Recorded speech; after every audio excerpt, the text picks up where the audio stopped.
What's up, musicians?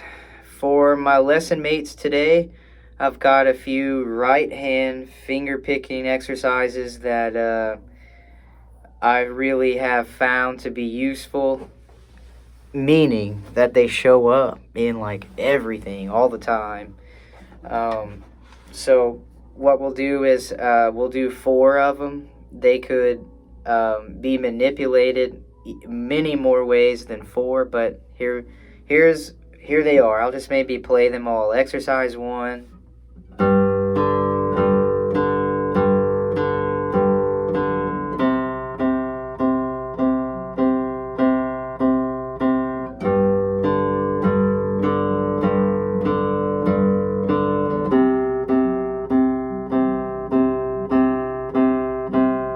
Exercise 2.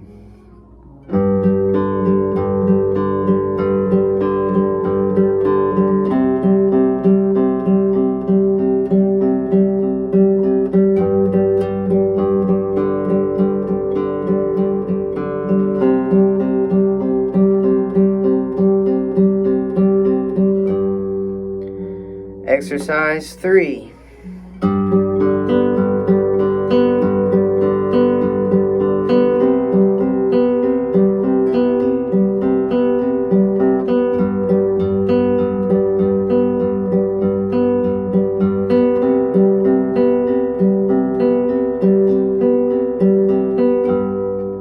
Exercise 4.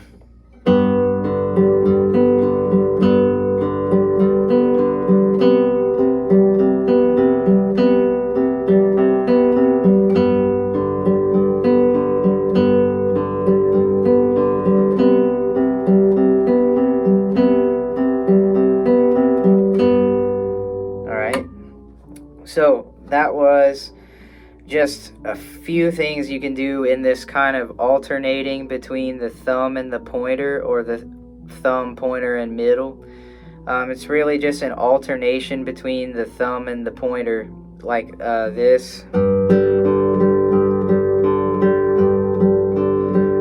So here's the chords I'm playing. I'm playing a G chord. I'm really just implying it by putting my middle finger on the 3rd fret on the low E string. And during the G chord, you want your thumb to actually switch between the low E string and the D string. So this is exercise 1. So you want to get your thumb, maybe without even looking at the thumb, you want to be used to how far it is to move from the low E to the D string. Like, you want to definitely be able to do it without looking, and you want a very soft and even sound, not like that or just like uncontrolled craziness. You want like a very controlled sound. And then for the C chord, that's the chord we're implying. The middle finger will just move to the 3rd fret on the low A string. I'm counting to 4, 1 and 2 and 3 and 4 and... Okay, it's like eighth notes. So that was exercise 1, just with the thumb. You want to just get used to that if that's the first time you've ever done that. So then it gets more interesting when you start to put the G string in between the thumb hits. So that's just using the pointer and doing this. Like, I put my finger under the string.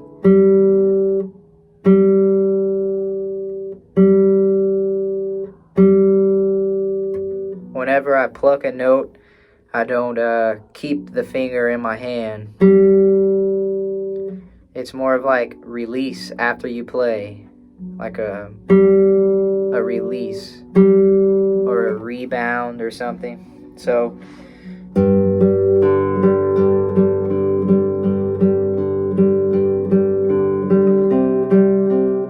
and we're just alternating.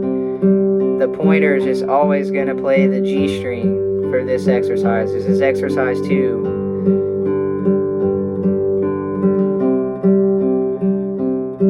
on just a slow controlled sound.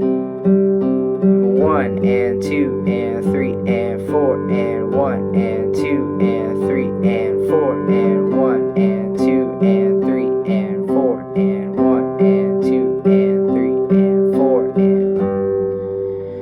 Alright? Exercise 3 is just, instead of every alternation being the pointer on the G string, it's gonna go between the G string and the B string, so it'll be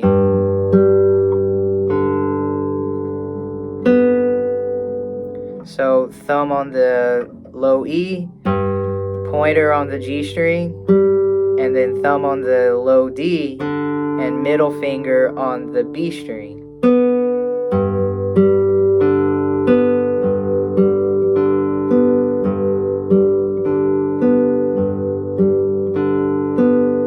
And then when it changes to the C chord, you'll keep the pointer and middle finger doing the same thing, but the thumb will just stay hitting the C bass note.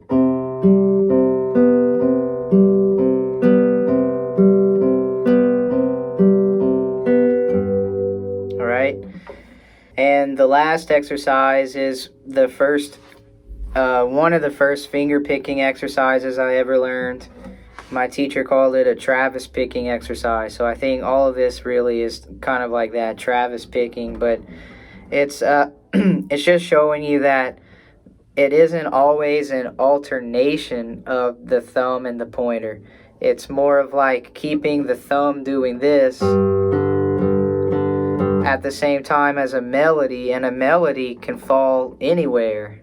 It could be at the same time as thumb hits or not. So this exercise 4, will start with the thumb on the low E string and the middle finger on the B string at the same time.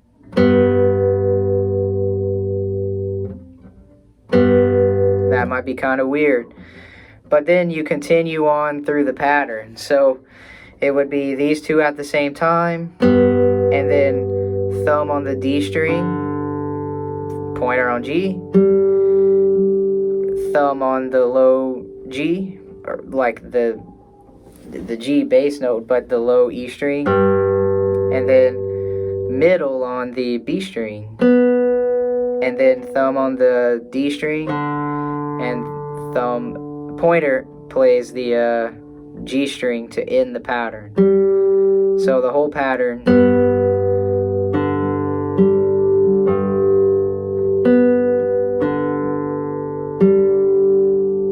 Let me play with good rhythm.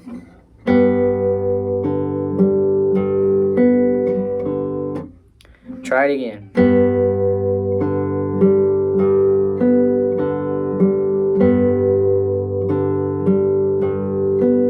So the count is 1, 2, and 3, and 4, and 1, 2, and 3, and 4, and let's change to C.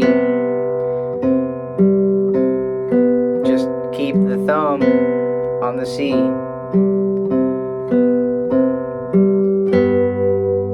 So faster.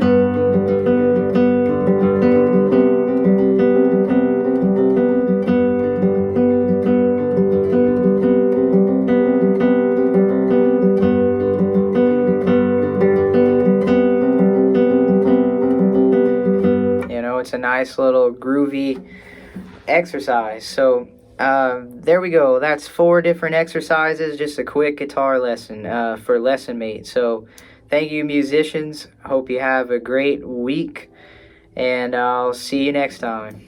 Bye, y'all.